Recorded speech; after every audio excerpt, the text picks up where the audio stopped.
बरोबर जावा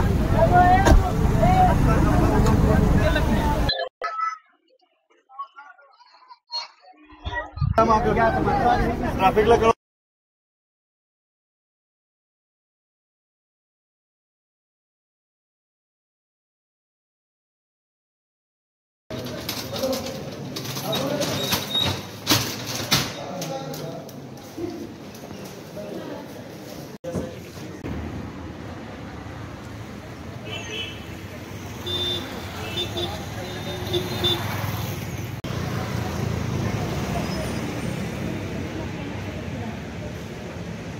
रोडवर शिवकृपा रसून ठ्या तर अचानक तिकडं अपघात झालं।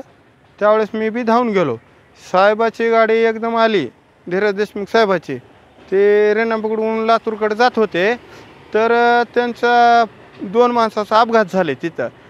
मग त्यांना गंभीर लागलेला आहे। साहेबांनी त्यांच्या एक गाडी दिल्या आणि जे त्या गाडीत दोन्ही पेशंट आणला आम्ही इथं सिव्हिलमध्ये, आणि सिव्हिलमध्ये आणून तात्काळ इलाज साहेबाच्या फोनवर चालू आहे। आणि शेवटी साहेबाचे आभार मानावं लागेल, कारण की ते आमचे रेणापूरचे आमदार आहेत आणि सगळे व्यवस्थित केले त्यांनी, इलाज चालू आहे सर।